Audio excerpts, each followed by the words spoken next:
From somewhere in the gap between Arnold Schwarzenegger's teeth, it's the IGN Digigods. Please welcome two men who crawled through 2 kilometers of prison sewage to sweet, sweet freedom.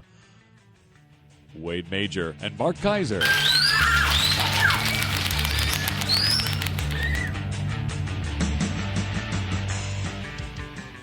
Prison sewage. That's worse than regular sewage. Say, Bob, to whom do we owe that? Chad Murphy did that. Chad Murphy, long-time listener. He's the Murphiest. Love our long-time listeners, our loyal, faithful people who have nothing better to do than to listen to us kvetch and pontificate from week to week. Aww. So, yeah, Mark, we have to pick a winner for that giveaway that we had 2 weeks ago. Oh, what you're saying is I should call up the... yes, indeed. The limericks. You're out of your mind. I'll tell you what. The limericks, because please remind everybody what it is. Well, you know, we had a DVD of And Soon the Darkness to give away, and we're going to give it away to the person that wrote us the best limerick about 2011. And we did have some interesting submissions, I must confess. That is true. Is there one that really impressed you, that stood out from the crowd? Well, I was thinking of reading maybe like a top 5 or something like that. Yeah, all right. And then build up to the first one. Okay, then let's do that. Well, let's start with Chris Boyd will come in 5th. So he doesn't win anything. Okay. Chris doesn't win anything. Yeah. He just gets his name mentioned on our show, which is proof that he loses. Okay. Because he gets his name mentioned by us. All right. But this is Chris Boyd from Houston, Texas. Very good. This is his. There once was a monkey named Kevin who could count all the way up to 7. His skill was so great, he learned to count 8. His resolution for 2011. That's actually pretty good. You like that? I do. Well, that's Chris Boyd. He gave us that one. Now, wait, here's the thing. When you read a limerick, what do you think when you read what do you need when you read a limerick? Well, it has to be a limerick rhythm, right? It's got to be the there once was an old man from Nantucket who exactly. It has to have that rhythm. Well, here's Michael Jordahl. He didn't win either. Okay. He came in 4th. Oh, okay. Let's say. So he doesn't win nothing. Okay. But this is his. The last few days were kind of meh. All sorts of days feeling blah. I know this year will be better than 07 because this year actually goes to 11. Oh, that's very clever. It goes to 11. That's very clever. Based on the movie. That's very clever. The movie that Wade loves so much. Okay. A Spinal Tap reference. So coming in 3rd, meaning you win Jack S., is Mike C. from Pittsburgh, Pennsylvania. Okay. You want to hear Mike's? Sure. The movies we'll see all this year may cause us to laugh out or cheer. But one thing we know, some films will just blow, and others will bring us to tears. Oh, I like that. That's a good one, nice. right? Yeah, that's good. I like that one. Let me see. I only have 2 left. Pick one. Pick one. Okay, here we go. Tav. Yes. He is the runner-up, basically. Oh, man. He don't win nothing. But the reason why he's the runner-up is because he mentioned you. Oh, that's pretty sweet. See, really, Yeah. here's the thing. So I've been immortalized in a limerick. No, here's the thing. Oh. You know when you go to the, you watch the football games on TV and they cut to the crowds with, with the hand-painted signs? Yeah. You know that the guy who puts the name of the network on his hand-painted signs will get on TV. I should have done that. Like the guy who puts like Nobody But Cowboys for a game on NBC. Yeah. He's going to get on NBC. Yeah. They figured that out. Yeah. So obviously Tav has figured out that in order to become the runner-up in our giveaway. He needed to name me. And That's he did. Nice. And here it is. There once was a man named Wade who couldn't stand that Battlestar got remade. He fussed and threw a fit. He wouldn't admit that the old Battlestar was a cheesy piece of... Oh, that's great. There you go. Beep. That's pretty great. Good one, right? Yeah, that's great. And by the way, he's right. Yeah. You got to admit, Wade. I don't know why you hold on to that show. I will come in here. I will be dressed like I'll be dressed like Starbuck next week. God help us all. Yeah. All right. So the winner of the DVD. Yes. This is the guy who wins. Yes. The other 4 Didn't win. Let's hear the winning limerick. Who is it? Christopher Sterling. No kidding. Now, Christopher Sterling is from Nashua, New Hampshire. I hope I pronounced that right. Yes. This is Christopher Sterling's limerick. He wins the DVD. Awesome. Here we go. He says, "Hi, guys. Love the show. Here's my limerick for the DVD and soon the Darkness contest. 2011, the year has arrived. 3D television's need is contrived. Good movies don't need the dimensions received. I just hope that real movies survive." Oh, that's really good. See? Oh, that is he really speaks good. to us. Yeah. He speaks to our hatred Yes, of he 3D. did. Yes, he did. That means he wins. Very good. Congratulations, Christopher Sterling. That will go out. And soon the Darkness is on its way because you, like us, hate 3D. And by the way, may I say that 3D will be taking another blow once people check out the Green Hornet. Oh, my gosh. Yeah, we ripped on that on Stupid for Movies. The Green Hornet has 3D. I don't know why. You know what happens in the Green Hornet? There's some action, but basically, people sit around and talk. Yeah. They It sit in blows. offices and talk. Yeah. They sit. They talk way too much. They sit in this big fancy mansion and talk. Why is it in 3D? Why do I need to see Edward James Olmos in 3D? Oh, that's right. He's in it, too. Gosh, what a I waste. just don't know why. Well, anyway, there it is for our contest. We should get around to talking about some DVDs. And meanwhile, check us out on the Facebook pages, on stupidformovies.com. This next week, Stupid for Movies goes to YouTube streaming. We're a beta tester on YouTube. That's going to be interesting. I don't even know how that's going to go. I'm not even sure what that means, actually. Yeah. I'm just a host monkey. I just show That's up it. and I say things and I hope for the best. But you know what? I mean, I don't know. When I mention to people, they say, "Oh, you do a show. Where can I find it?" And I say, "Ustream or Blip." They don't know what I'm talking about. Well, here's the issue. If we may air this out right here on the show, when you say you can see it on YouTube, well, I mean you can see everything on YouTube, right? That doesn't really mean much. There's millions YouTube and millions. homepage. We'll be on the YouTube homepage apparently streaming live. I guess Allegedly. I guess YouTube has a new initiative where they're going to start streaming live shows on YouTube, and we will be one of them. It's very exciting. Very exciting. All right, let's talk about DVDs. Let's do it. Let's do it. All right. Let's jump in. Let me blow through some family and kid stuff and anime and kind of stuff that we let it pile up sometimes just so that we don't let it get lost. But some interesting stuff here. Beyblade Metal Fusion Volume 2. This is one of those kind of Pokemon-esque. What's the other one with the guy with the spiky hair? Pokey Spike. Yeah, whatever. They all have kids with spiky Why do hair. you always start with the worst crap? Well, no, this is not. People like this stuff. People have Beyblade? kids. Beyblade is popular. It really is. Beyblade Metal Fusion. I mean, I don't particularly care for it, but I'm checking out for the next 90 seconds. Yeah, all right. Well, anyway, no, this is kind of Pokemon-esque stuff, and this comes to us from Vivendi, who doesn't usually release anime type stuff. But you know what? Look, it's kind of taking its whatever. It's anime and like kids' street culture all meshed into one. It's got 7 episodes. Not a terrible show. I don't really understand what's going on in it, but it's not my generation.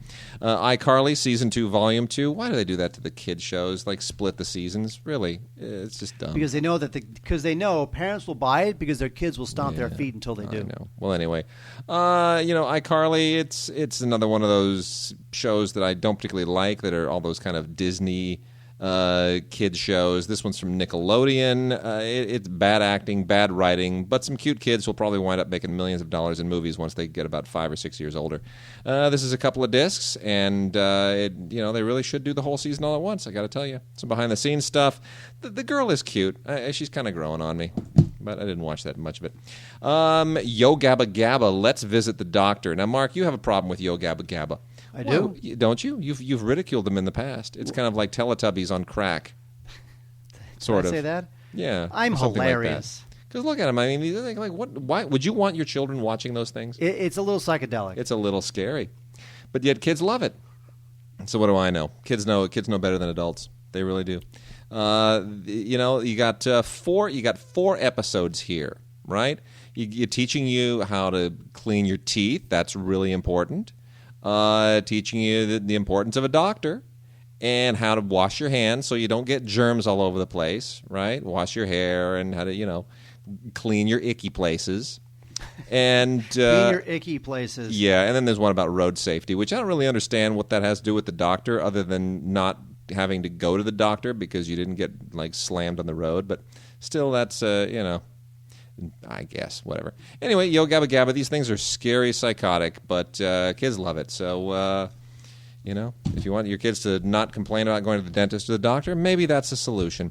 Bunny Tales. This is Max and Ruby Bunny Tales.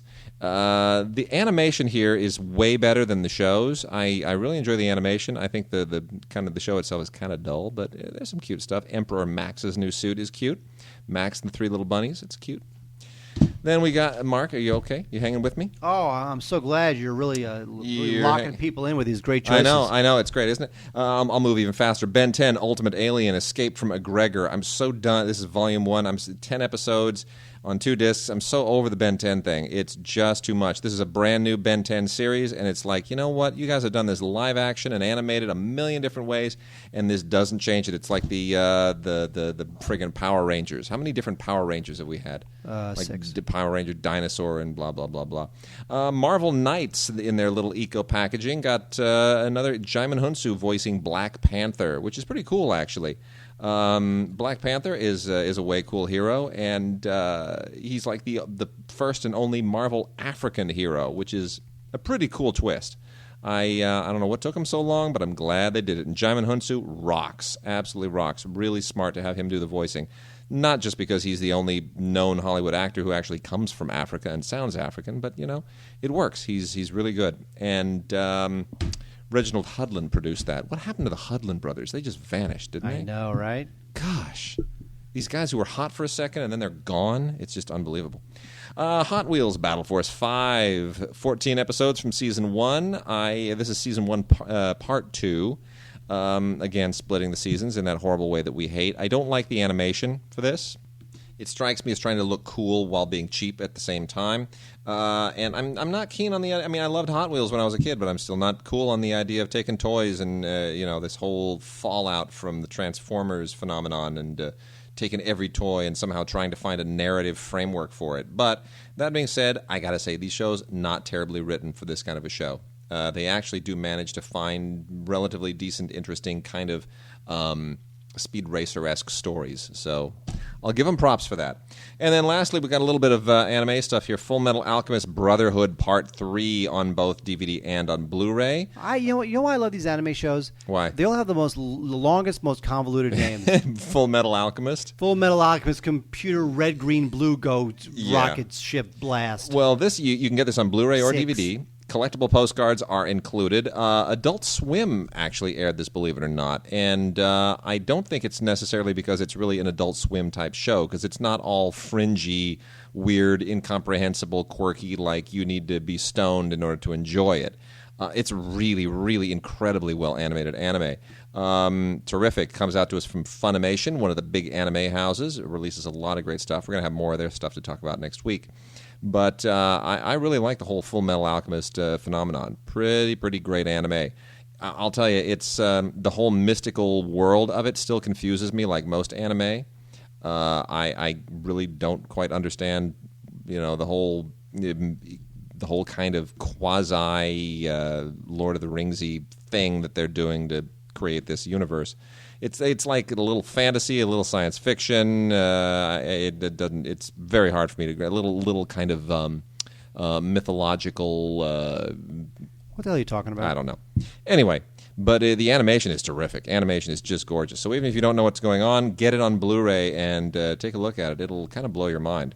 It's really amazing how far this has all come since Astro Boy, isn't it? And then lastly, we got another one here from Funimation. This is the OVA collection, Tsubasa, which includes Tokyo Revelations and Spring Thunder Chronicle.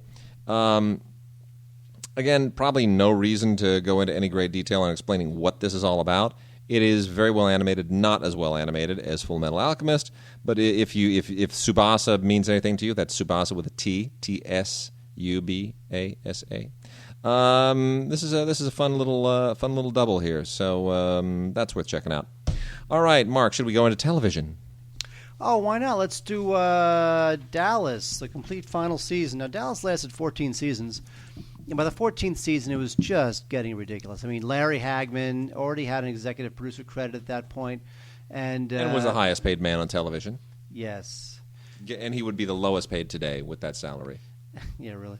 And, J.R. Bobby and Cliff, they're like three of the originals. They're kind of obviously because they lasted the whole way, they're kind of the main characters of this final season. And, I just don't get it. I think it was running on fumes. They did a whole bunch of cliffhangers because, Dallas is all about the cliffhanger. And there's a feature-length final episode, which is kind of like an It's a Wonderful Life sort of deal. But by this time, I'm sorry, folks, Dallas was just not happening. I mean, if you've already got the previous 13, why stop now? But I'm just saying. The Chainsaw Sally Show, Season 1. Now, this is a Troma show, which is pretty bizarre because Troma, they don't really do, TV. But they did this thing called the Chainsaw Sally Show, which is kind of... cheesy and fun, very much like the... Chainsaw Sally? This is a television show? Yes. This is the Herschel Gordon Lewis thing. Yeah. Herschel Gordon Lewis produced this show. Created it, produced it, all that stuff. Yes, he did. Yeah, yes, he did. I know a little bit about this. Oh, this is a mess. Yeah, but here's the thing. Look, it's terrible, but that's the whole point. The point is that it's always terrible. with trauma, yeah. There's a very funny extra here. Well, it's not that funny, but it's kind of cute, called Grindhog Day. Bonus movie, and just a bunch of gore, just a bunch of craziness. There's two behind the scenes featurettes. There's a season 2 sneak peek and a theme song music video. This is basically 11 episodes of stupidity, and if you're a horror fan, you can't miss it. Downtown Abbey from the good folks at PBS. This is a masterpiece classic, and this is the sort of stuff that Wade just loves. Yep, love it. Why do you love that stuff so much? I love it. Downtown Abbey is really, really good. Actually, this is. It's classic masterpiece theater, and with some tremendous actors. And I guarantee you, a lot of people in this cast, you're going to start seeing them showing up not just in British films, but in American films too, because they're really, really good. No, this is kind of the brainchild of Julian Fellows, who won an Academy Award for Gosford Park, and it's another one of those kind of Edwardian upstairs downstairs family dramas, but. It's really, really good. The cast includes Maggie Smith, who is the kind of the matriarch of this whole family, and it's not quite the upstairs downstairs; it's more just upstairs. But the politics of the upper class during Edwardian England is really fascinating, and it sets everything against the backdrop of World War I, and that's always interesting, especially now that we have the King's Speech, which is also very much about Edwardian England. I think it's important. You gotta kind of adapt yourself to drama with a historical context. No, this is terrific. Definitely check it out if you like these kinds of things. If you don't, you'll hate it. But some just great acting and really literate writing. I love it. Wait, we also have Funny or Die. Now, Funny or Die, as you know, is the website that's run by Will Ferrell and Adam McKay. It's one of those inmates run the asylum sort of things. Yeah. And HBO smartly picked it up as a show. Yeah. The new season premieres on January 14th, which is right about now. And the first season on DVD is here. There's some funny stuff in this. There's some good kind of cameos. A lot of SNL guys, as you would imagine. And, Tim Meadows is in this. Andrea Savage is very funny in this thing called Casual Sex, where she's about to give birth, and she wants to get laid one more time before her life is, just destroyed by childbirth. Oh, that's hysterical. That's kind of funny. And the good people at HBO put this on, and it's pretty good. It's pretty good. I mean, some of the stuff, of course, you can get, let's say, on, Funny or Die. Yes. Well, but why you pay for it, but something about watching it on television that it just feels better. Television? We place a smell-o-vision? Sorry. I'm a huge fan of Groucho Marx. He is a genius. He's a classic. He's the best. And now we have Groucho Marx TV Classics. This is 16 episodes of You Bet Your Life and 2 episodes of Groucho hosting a show called The Hollywood Palace. Also, what's great about this is you get a bunch of bonuses, including Groucho guest starring on The Dinah Shore Show, which is great. And an episode of this game show, which I don't think anybody remembers, called Anybody Can Play. It was with George Fenneman, and the game was kind of stupid, but it was Groucho, and I love Groucho, and it's just great. It's just a great set. Obviously, this was after the Marx Brothers had their heyday. We're talking stuff from 1950 to 1961. But it's got all these great episodes of You Bet Your Life, including outtakes from You Bet Your Life. A thing called the You Bet Your Life Stag Reel, which is just great. So, I highly recommend from Synergy the Groucho Marx TV Classics Special 3-Disc Collection. Dark Skies is a show that didn't last very long. That's why they're able to release the entire series on one DVD set. This is all about. This is like another one of those stories about Roswell. Spacecraft crashes in New Mexico, and a couple bodies were discovered, and what's happening at Roswell, and I was not on board with this show. No, there's too much of that. I kind of sampled it at the time, and as far as J.T. Walsh, and he's always kind of didn't X-Files just kill off this whole genre? Couldn't we just write it off? Well, yes, we did. Yeah. I mean, look, the show is. It came during the mid '90s, which is sort of during that X-Files wheelhouse, but it just didn't really have the juice, that mystery. It didn't have Jews? Did you say? It didn't have. This is an anti-Semitic show. You're kidding. Although it was written and produced by Jews. Amazing. Like most of Hollywood. Yeah. Anyway, Dark Skies complete series. Slow week on TV. Forget it. Slow TV week. Although, nice job on the slimline packaging. You'd think that Sony and Shout Factory. See, the thing with Shout Factory is that they never crap stuff out. Shout Factory is terrific. You know what? There are some amazing things coming out from Shout Factory. Could I just tell you that there is in the coming weeks, they're going to be releasing the complete Ernie Kovacs set, which I just cannot wait for. I mean, come on. How do you just... That's just great stuff. Ernie Kovacs, man. Yep. Legend. There would be no television comedy without him. Agreed. I'm going to blow through a little bit of television stuff. Foreign here. Kino Lorber is a great alliance. I got to tell you, the Lorber library has floated around a lot. Fox Lorber and then Lorber Films, and when they kind of came into the Kino fold, brought their library over to Kino so they could release Kino through Kino's distribution network, films branded as Kino Lorber. I was like, well, that seems like a good marriage. I had no idea. There's just so much good stuff coming. I mean, this is going to rival Criterion if they can keep this thing up. Army of Crime is a French film from Robert Digigods, which is this is a brand new film released last year, and this is kind of last week we talked about the Criterion release of Jean-Pierre Melville's Army of Shadows. This is kind of like a companion film, but it takes a very different approach. Digigods has kind of said, no, this is not a similar film. It's very much about the French resistance during World War II, but whereas Melville's film was in his eyes Gaullist, this one is about the outcasts, the immigrant fighters who were part of the resistance, Jews and Romanians and Italians and Armenians, and it's a really, really they make great companion films. I definitely recommend getting them both and checking them out. Beautiful Blu-ray that we have here, fantastic. Kino has really got the Blu-ray thing down. There's an interview with the director and with the wonderful Virginie Ledoyen, who's in it, as well as actor Simon Abkarian, who is also a very, very fine actor. So definitely check this out. I wish there were a little more extras, but this was a big deal at Cannes, and it should be a big deal on Blu-ray. So highly recommended. Lebanon, from Sony Pictures Classics. This didn't get a lot of votes in our voting for some reason.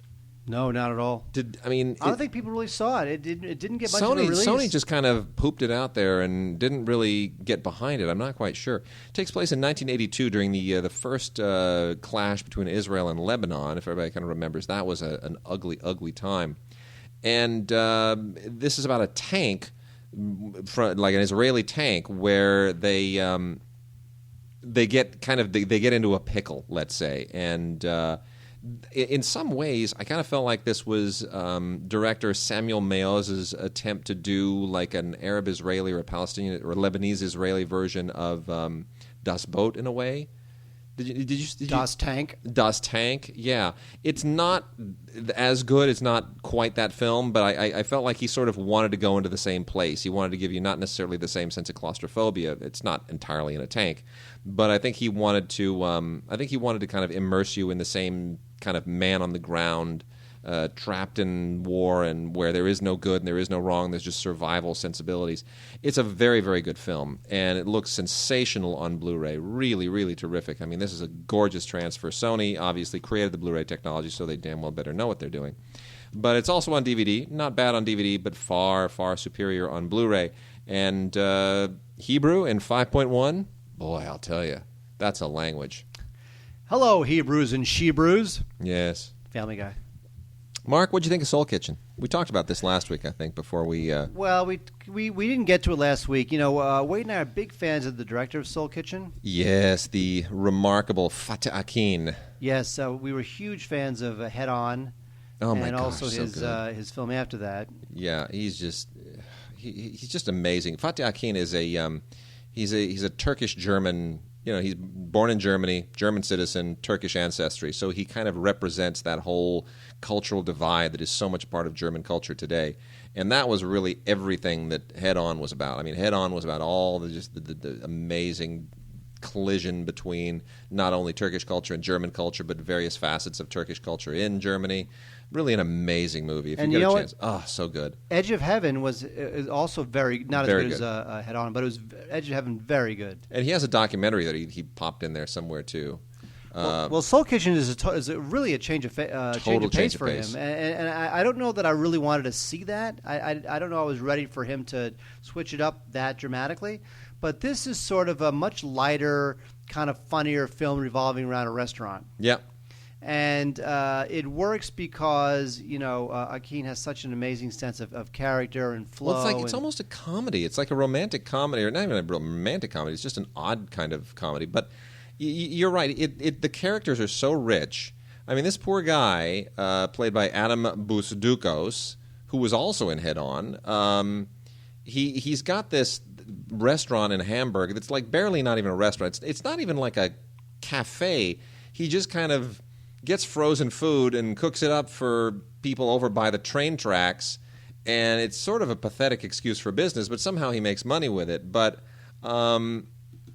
it doesn't really work, and you know, eventually he decides to get this guy to get this old chef, this crazy chef from a restaurant who just got himself fired because he's completely out of his mind. And that's the guy that's going to supposedly revive his restaurant. And, man, the consequences of that are just unbelievable.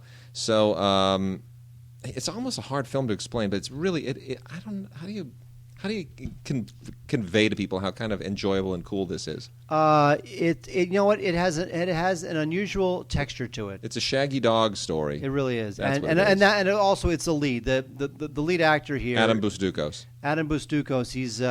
He's very good. He's sort of hip. He's going through this crisis, and he does it with a certain amount of lightness and humor. Yeah. And but yet you're still on board with his dilemma. You want him to solve his problem, and he gets really kind of crazy. It gets a little wild. He's kind of running around trying to figure everything out. So it gets a little. It gets like the humor gets a little bit edged up a little bit. Udo Kier shows up in this, by the way. Our friend Udo. I know. Udo Kier's in everything. And then also his brother in this is played. There's a thing with his brother. His brother's like a crook, you know, who just got out of prison, and he gets to kind of come in on the business, played by Moritz Bleibtreu, who is terrific. If you ever saw him in Das Experiment, which was the movie that was remade as the horrible The Experiment that went straight to DVD last year. So Soul Kitchen, we're going to go ahead. We're going to recommend that. We like it. Mid-August Lunch is a terrific little Italian film released by Zeitgeist. This came out some time ago, but we haven't had a chance to get to it, and I want to give it a little bit of profile. This is a lovely film. Not a lot of great Italian movies have been coming out lately, but this is one you absolutely have to check out. This is about a guy who... Gianni Di Gregorio, who was a co-writer on Gomorrah, directed this and stars in it. And it's about a guy... just a kind of, you know, sort of an aging guy, but who's got a really old mother. And over the course of the film, he winds up taking care of a whole gaggle of old ladies. And I won't tell you how it happens, but he winds up with all these old ladies having to share the apartment with him, and he's got to entertain them all and keep them all happy. And his livelihood is at stake here. It is very funny, very clever, really well written, uniquely Italian. You have to check it out. It's a very good transfer. Zeitgeist. You know, a little company, but with a very solid library. Every time they release something, it's worth checking out. Mark, I don't think you saw The Horde, did you? The Whore? No, The Horde. I saw The Whore. Oh, did you? The Horde. I did not. The Horde was Unfortunately, you haven't been on a jury yet, have you? On a Colcoa jury? I have not. They're going to rope you into that one of these years. Because I've already been on 2. Well, but they do it during the day, and I have a day job. I don't care. Ask me if I care. Do you care? No. Well, you're going to do it. They'll send you screeners, and you will watch them all night long, just like I had to. Well, I was on my second Colcoa jury. I did not have to be jury president this year, so I could just kind of sit back and enjoy the movies, or try to. Colcoa, of course, is City of Light, City of Angels, the French Film Festival in Los Angeles. And one of the films this year, they tried to get a handful of genre films in there, just so that people know, yes, they make films in France that are just as stupid and crappy as what we make in Hollywood. So you had your usual artsy stuff, which was great, and then you had stuff like The Horde. Now, these are movies that a younger generation of French filmmakers make. In this case, the director is Yannick Dan, so that they can have a resume reel to show to Hollywood, so that they can leave France and come here and make really stupid movies like remakes of The Hills Have Eyes and stuff like that. A lot of French directors here making those kinds of slasher films. So there is a genre ghetto in France, and this came right out of it. Now, let me tell you something. This is a zombie movie. It's a zombie movie that makes absolutely no sense. This movie starts off with a funeral. A cop has been killed, and the cop's friends and his lover cop woman, they all swear revenge. So they get together on a little hit squad, and they go out to the ghetto tenement where the gang that killed this cop is hiding out. Dud. I know what you're asking. You're asking, what about the zombies? Where are the zombies? Dud. Hang with me. Bear with me. And so they go out and they lay siege and they're shooting each other and suddenly everything goes wrong, and the gang gets them like in the apartment and takes them prisoner and hostage, and you think, oh my gosh, they're going to kill the cops. This is just a horrible movie. This is going to be like the bad guys are going to win. They're going to shoot the cops. Dud. And then just as this gang, these 2 immigrant African mobster guys are going to kill the cops, this other guy that they had in the apartment tied up turns into a zombie. And then suddenly everyone else in the apartment building is a zombie, and like Paris is burning down and everyone's turning into zombies, and it's not like 28 Days Later where there's actually an explanation like the monkey virus. No. In this, for no reason whatsoever, about 10 minutes, 12 minutes into the movie, everyone turns into a zombie. Dud. And they have to escape from this apartment building, this disgusting ghetto apartment building, floor by floor, as the zombies are coming after them room by room. Dud. Yeah, it's a dud. I don't know why I even spent that much time explaining it. Neither do I. But if you love zombie movies, oh boy, you'll love it. IFC Midnight Series is the distributor, and it comes from, MPI is the distributor. It's part of their IFC Films Midnight Series, The Horde. Gads, what a dreadful movie. Claude Chabrol recently passed away. And from First Run Features, we got a 2-disc edition of 2 of his very fine recent films, or recent in recent years. The Bridesmaid, otherwise known as La Demoiselle d'honneur. And thank you for chocolate. Merci pour le chocolat, with the wonderful Isabelle Huppert. These are 2, Chabrol is one of the great directors of thrillers ever. Very much influenced by Hitchcock. But these are 2 films that are just absolutely perfect. They are 2 of his best thrillers of sort of the latter part of his career, and absolutely you got to check them out. They're terrific. There's no ringer here. There's no kind of film that was just tucked in here. No. These are great films, both of them. Definitely check them out. And Isabelle Huppert is fantastic. And then lastly, just a quick shout out to a couple of really, really good companies. Film Movement, who always gives us really interesting stuff, has a Mexican film called Alamar by Pedro Gonzalez Rubio, which is not the deepest film in the world, but it's beautifully photographed. Just a lovely film, and it's only 73 minutes long, so you're definitely going to want to get all over that. Comes with a Spanish short as well called No Coras Tanto, which means Take It Easy, which is a really, really freaky little animated, kind of avant-garde animated film. And but the film itself, Alamar, is really, really sweet because it's a father-son tale, and it's just very, very simple. It's about a guy who's basically going to lose his son when his son goes to live with his mother, and he wants to teach him about what it means to be a fisherman. And it's just this simple, little, beautiful, poetic film. It was at the Berlin Film Festival and did very well, and I would recommend Alamar from Film Movement, a great company. Dud. Film movement's great. And then lastly, a trio from the Global Lens Collection, which come to us now from the Global Film Initiative. Now, this used to be a series that was released from First Run Features. It's no longer with First Run Features. It is now its own. They do their own distribution. So the Global Film Initiative at globalfilm.org. We've got Mutum from Brazil by director Sandra Kogut, which has been a real festival favorite. And then we also have Sleepwalking Land from Mozambique, which is, you don't get a lot of movies from Mozambique these days. So, and this is it takes place during the Mozambican Civil War, which I actually, unfortunately, know far too much about, and it's really a beautifully made film. You definitely want to give that a look. And then, lastly, from Morocco is What a Wonderful World. This is actually kind of a tough film to watch. But Morocco makes a lot of actually very good. They don't make a lot of films, but the ones they make tend to be very, very good. And huge French influence in this one centers around a prostitute and her friend, a traffic cop, and doesn't exactly paint the most. Doesn't exactly paint the rosy Casablanca romantic Hollywood image of Morocco, which tends to sort of be either Casablanca, or which was never shot anywhere near Morocco, or else is kind of a great tourist getaway. That's not what you see here. You see a really troubled society, but it's really, really gritty and very, very good. So check that out. And new movies? It's about time. Let's do it.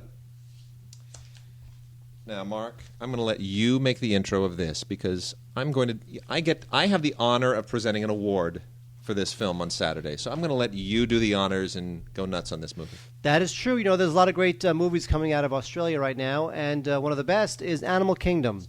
Animal Kingdom is a gangster story. It is very much like a kind of a contemporary Goodfellas in Australia. There's a noir aspect to it as well. Absolutely. Yeah. And it's about what starts the thing going is that there's this kid, this teenager, whose mother dies, and he's taken in by his grandmother. And the grandmother turns out to be a crime matriarch of this crime family. And so the 17-year-old kid, who's sort of our entry into this web of crime in this family.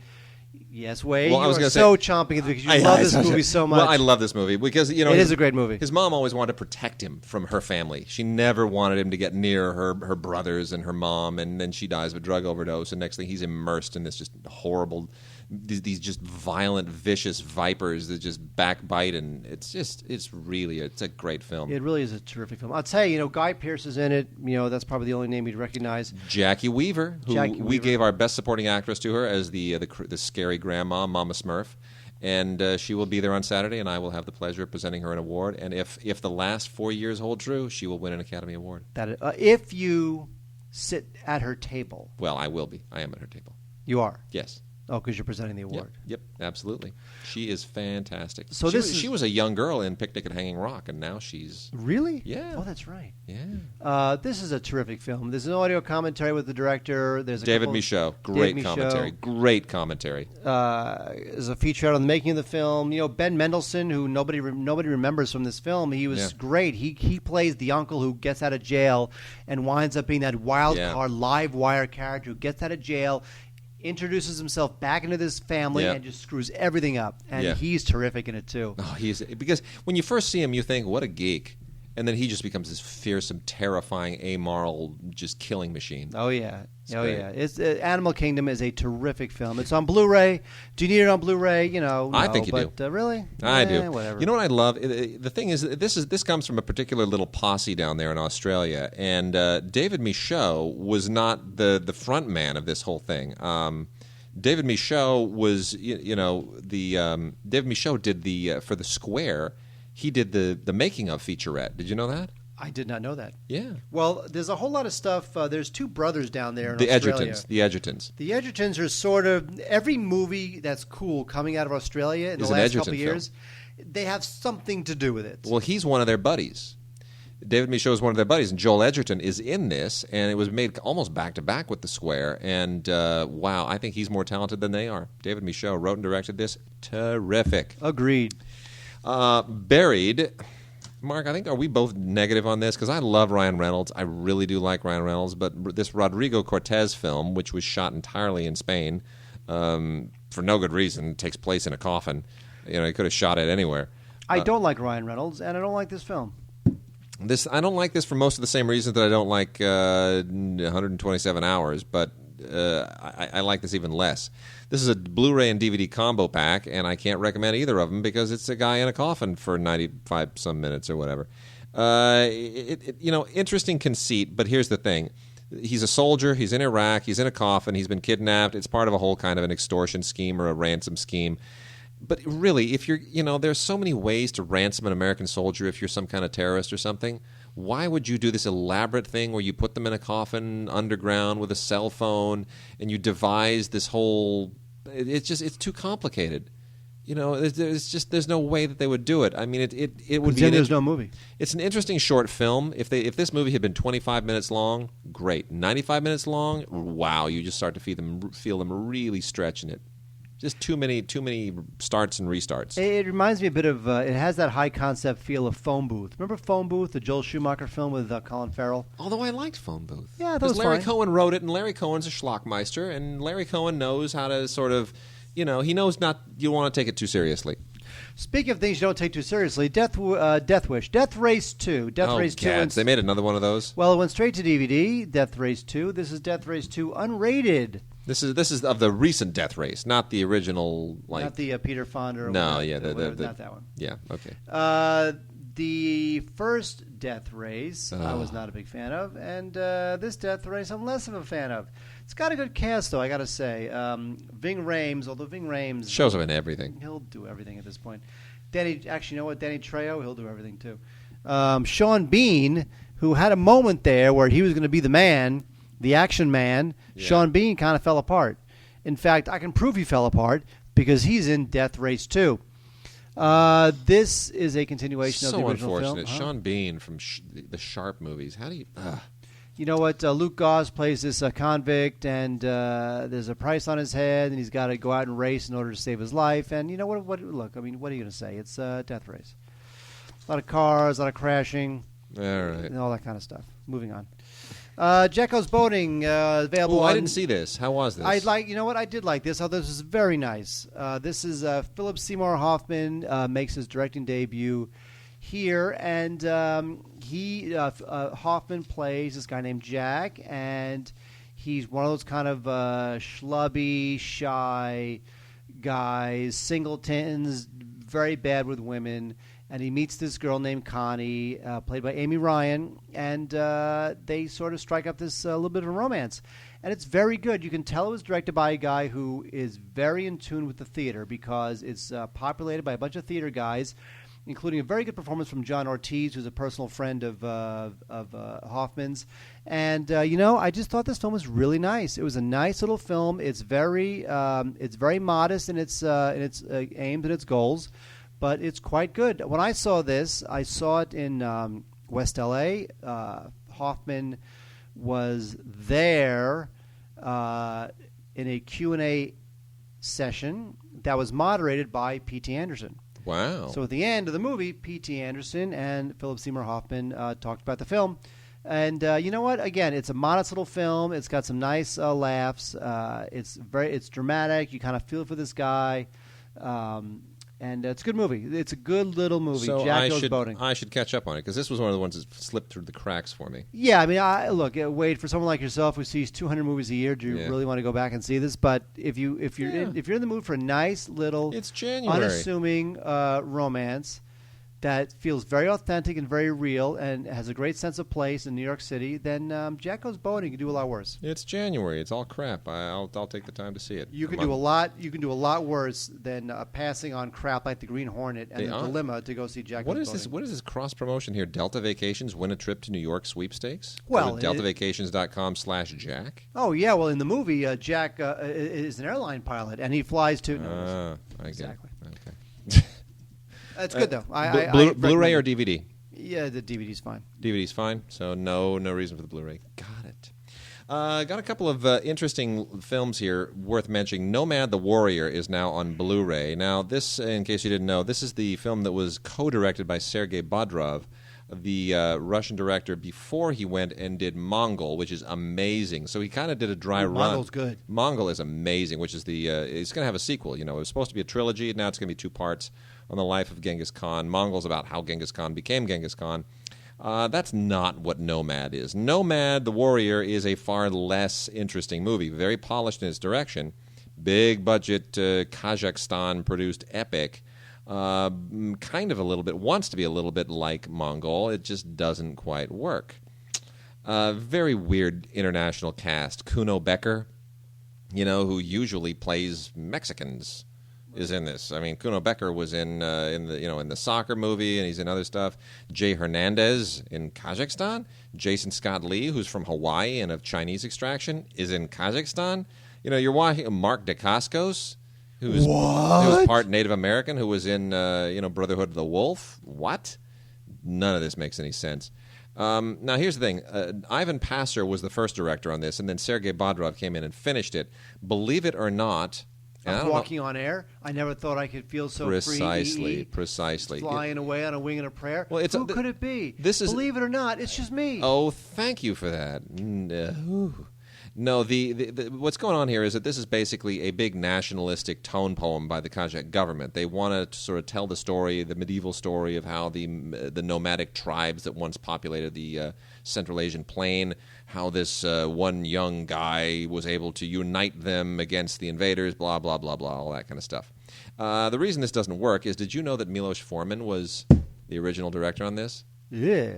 Now, I know this because a good friend of mine who is a dialogue coach was actually hired and was still on the job when Ivan Passer was originally hired for this. She was hired to basically help bring all of these people into some kind of common way of speaking. Kuno Becker, Jay Hernandez, Jason Scott Lee, Mark Dacascos, and then, of course, the native Kazakh actors who are in this. And it wound up not the whole thing was just such a financial train wreck. It just went nowhere. But the only good thing about it is it looks great on Blu-ray. It's a terrible movie. It looks great on Blu-ray. And it gave Sergei Bodrov the wherewithal to go ahead and do Mongol. So for that. And we love Mongol. Now, Fire on the Amazon with Sandra Bullock and Craig Sheffer, produced by Roger Corman, or executive produced by Roger Corman, is on Blu-ray. What movie? What? Fire on the Amazon? When did Sandra Bullock do this? You're asking yourself, you're like, what? This movie was made in 1991, before Sandra Bullock was any kind of movie star. And there's actually a rather steamy, hot, nude sex scene with Craig Sheffer and Sandra Bullock in this, which is the only reason that this movie even exists and hasn't been buried. Luis Loza directed it, and the only reason anyone ever gets this is so that they can fast forward to that scene and then skip the rest of the movie. It's now on Blu-ray for those who want to see it in higher definition. Anchor Bay released it. The movie was terribly shot. It's a terrible film. But, that scene has given this movie a whole legendary status. So the Blu-ray definition, I guess, worth something. And, Mark, you saw Paperman, didn't you? I did not. You did not? I did not see Paperman. I thought you saw Paperman, knowing that you love Ryan Reynolds as you do with that hairstyle that he's got in this. No, I thought this is an interesting film because given that he has now become kind of an all-around superhero guy. I mean, he's not only going to be in a franchise for a Marvel character with Bullseye, the spin-off from Wolverine, but he's also Green Lantern. I can't see, like, Green Lantern 3. Can you? Can you see, like... it depends how they do it. Well, yeah. Depends how they do it. Well, anyway, this is kind of, I guess this was his superhero dry run, and nobody paid attention. This was written and directed by Michelle Mulroney and Kieran Mulroney, and Ryan Reynolds plays Captain Excellent with a horrible head of bleached hair. But you know what? I'll say this about him. He's one of those guys, he's born to play a superhero because he has that superhero body. You put him in spandex, he fills it out really nicely. But this is not a superhero movie, to be honest. It's really not even so much about Captain Excellent.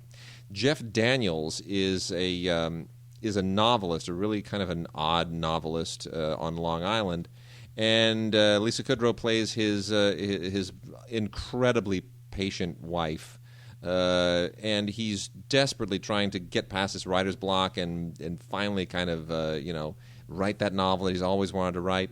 And well, let's just say Ryan Reynolds and Emma Stone figure into the process. And I love Emma Stone. She's terrific in this. Ryan Reynolds is surprisingly good in a part that should be silly. And it's all about the creative process and in a really inventive, interesting, quirky, strange, bizarre way. I love seeing Emma Stone without the Easy A hairstyle. She looks totally different in this movie, and you'll be shocked. And Lisa Kudrow is actually really, really good as well. So this is a movie about imagination and determination crap and stuff and and junk? Dreams. That's what it's all about. You want to get blurb, don't you? I do. Anyway, MPI released this. It is a good Blu-ray, but honestly, I got to be fair. I don't think there's any reason necessarily to see this on Blu-ray. It works beautifully on DVD. If you're going to rent it, get the DVD. Yay. And then Stone on Blu-ray and on DVD. I'm not a big fan of this movie, I got to say. I think it has moments. You see this, Mark? I did see it. You did see it. John Curran is a director I like a lot. He did The Painted Veil recently, which also starred Edward Norton, in which Edward Norton also produced. And this is kind of a step down, I think. It's Robert De Niro plays a corrections officer, and Edward Norton is a prison inmate, a really, who's trying to get released. And it's about their relationship and how it's sort of a little bit like Joseph Losey's The Servant, where the guy who should be in the powerlessness position winds up assuming the upper hand and plays head games with the guy who's in the power position. And much as in that film where you had Sarah Miles figuring in, as kind of the woman, the female pawn. You have Mila Jovovich being the woman who kind of figures into the power game. It doesn't play as well, though. And frankly, I just think Edward Norton is terribly miscast, and Robert De Niro just does the same old thing all over again. But, they go through the motions. It's got star power, so maybe somebody out there will like it. This is not a great movie, but I have to say that there was some stuff in here I found really interesting. There's an interesting sort of like psychological back and forth between Norton and Stone, where Mila Jovovich, who plays Edward Norton's wife, is trying to manipulate De Niro into releasing Edward Norton from prison. Yeah, I didn't buy it. I didn't buy it. There was, there's also some very interesting and pretty highly charged religious overtones in the film. That scene, that one scene, you know what I'm talking about. The scene, the Epiphany scene. Yeah. That's a great scene. Yeah, it was interesting stuff. That's a really good scene. And you watch that scene, and you realize how bold it is to have these just very strong religious component to the film. You're like, God, I wish they would have just pushed that and not made the rest of it seem so melodramatic. Prison, Primal Fear. Yeah. I did. It had that Primal Fear knockoff feeling. There was something here, but I just couldn't dig it out. Let's do a little bit of listener mail. We've fallen behind on listener mail. We got a whole backlog of it. And Wade. We've gotten some good. I know it's my jerk. fault. I want to read one here. This is a great one from Nicholas Gordon, a longtime listener. Says, "Dear Wade and Mark, at the risk of losing all credibility, I have to admit there are a few classics that everyone praises that I found bad and even boring. These movies include The Graduate, Raging Bull, Harold and Maude, and 2001: A Space Odyssey. Most overrated ever. 2 questions for you. Number 1, is there something wrong with me since everyone holds these films in such high regard? And number 2, are there any movies that are very highly praised that you don't like?" You know what? I would say, no, there's nothing wrong with you. Everyone has their taste. And I could tell you that Casablanca is the greatest film ever made, but if you don't like Casablanca, then you don't like Casablanca. My taste, personally, has changed over the years. I first saw Andrei Tarkovsky's The Sacrifice. I thought it was the most boring, awful thing I'd ever seen. I watched it like 3 or 4 years later, and it brought me to tears. That being said, Breaking the Waves was considered the greatest film that year by a lot of critics. It made my worst film of the year. I still hate it. I think it's a horrible, dreadful, abortive pile of junk. I love that movie. I know you do. So, yeah, look, I love 2001. I know lots of people that don't. My wife doesn't. We're not going to get divorced over it yet. What? No. This is how, this is just how it is. Everybody's got that. Look, I gave 5 stars to Eye of the Beholder. the original cut, which was widely panned and considered a disaster. I still stand by it. I think it's the greatest thriller ever made. People think Ever I'm crazy. made. Ever made. You got to be kidding. No. More than any Hitchcock. More than any Hitchcock. Eye of the Beholder, the original director's cut. See, you're just saying that because you know that nobody can, prove you wrong. No, though, that cut is available. You can get it on its. I think you can get it on the Canadian DVD. But anyway. You're out of your mind. Thank you. And then we have, what do you think? What did you have to weigh in on this? Yeah, I guess I do. You know what? There are some movies. You're right. It's totally a matter of taste. You should not feel obligated to like a movie just because it is a classic. I mean, I can tell you that I don't like, Gone with the Wind bores the crap out of me. Yeah. It's fine. I'm with you. Some of the French stuff that people love so much kind of bore the crap out of Jules and Jim. It's okay. It's Really? okay. You're not that keen on Jules and Jim? I mean, it's okay. It's fine. Yeah. But I have to say that Gone with the Wind bores me. Okay. Walter Gass says, "Hi, love the show. I went to the theater to see Sorcerer's Apprentice. Don't know why. Don't ask me why. Hated it so much I walked out and into the theater playing The Last Airbender, which I walked back out of 10 minutes later. It was not my best day at the theater.